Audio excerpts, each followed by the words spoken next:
Hello friends, welcome to my channel.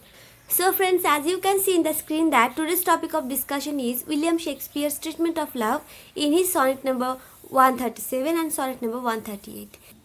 So friends, watch this video till the end so that you will get a clear idea of how beautifully Shakespeare has dealt with love in his sonnets. So here we go. So at first we have our introduction that the two Shakespearean sonnets, sonnet number 137 and 138, are companion poems and together make a complete statement of the lover of compromise between the poet and his dark mistress. In these two sonnets, the concept of love is reduced to sensual and sexual gratification, and the poet's love for her became, as Dover Wilson says, that a necessary shroud that tortured him yet could not cast off because she continued to hold him by her physical attraction.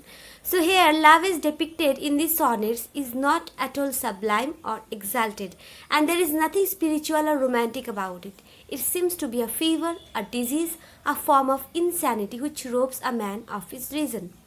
So Shakespeare once was enthralled by a dark lady whom he called my bad angel. She was not beautiful according to the conventional Elizabethan standard. She had raven black eyes and hair, the character of a slut, and yet possessed the attraction of Cleopatra. The poet himself had not illusions about her, but he could not hold himself from her. He was infatuated with her. In this context, A.L. Rouse said that the power that she exerted over him was simply that of sex, nothing else. So now our next point is that Shakespeare's treatment of love in sonnet number 137. So in the sonnet number 137, Shakespeare attacks the moral of the dark lady. He questions Cupid, the blind god of love, as he says that, "Thou blind fool love, what dost thou to mine eyes, that they behold and see not what they see?" So Cupid seems to have the poet's vision because he now cannot see things in their proper perspective. The poet understands what beauty is and locates where it lies, and yet his eyes mislead him into thinking the best of beauty to be the worst. So here the poet is frank in his admission that his eyes have been corrupted by his partiality for his mistress, with the result that his rational judgment has lost its vitality. So the poet says that his eyes are corrupted by over-partial looks, and had adorned the dark mistress, who is like a bay whereon all sheep ride.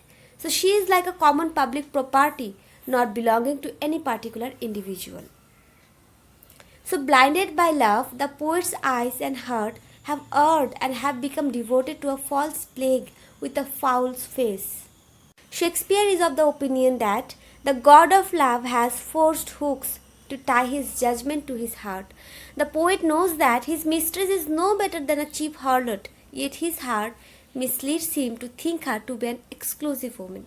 So thus the dark lady here is depicted as poses a strange fascination, while the poet himself has been robbed of his rational judgment altogether.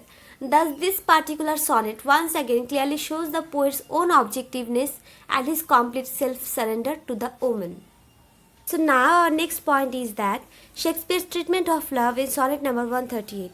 So this sonnet reveals Shakespeare's bankruptcy, his total surrender to the dark lady, and above all his pretension to believe what his mistress says. He has absolute infatuation for her, and thus he enjoyed her flattery that he is young, though he is well past his prime. When the lady swears that she is loyal to the poet, he believes her, even though he knows that she is lying. So the poet says that she might think me some untutored youth, unlearned in the world's false subtleties. So he, means Shakespeare, too pretends to believe her false tongue. Thus there is a falsehood on both sides. As the poet says that, on both sides thus is simple truth suppressed. As the reason is that in the sphere of love, one assumes an attitude of trustfulness, and also that an elderly lover does not want to be reminded that he is old, because love's best habit is in seeming trust. Thus both of them tell lies, and they flattered each other with lies to cover up their faults. Thus in this sonnet, the truth about the supposed love between an old man and a younger woman has bluntly been stated. Contrary to this, the poet is sharp and clinical about his beloved, who is hardly faithful and true to him. So from the above discussion, it can be said that the sonnet number 137 and the sonnet number 138 dramatically depict the inner conflict of the poet and the helpless agony of obsession with sexual passion subject him to.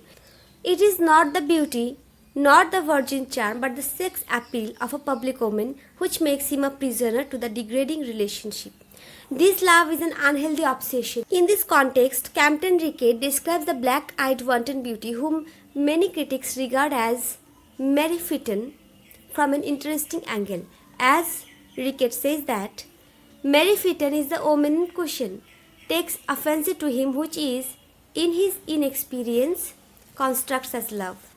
Upon her, he empties all the passionate devotion of his nature to find out later something of the capriciousness of her sex.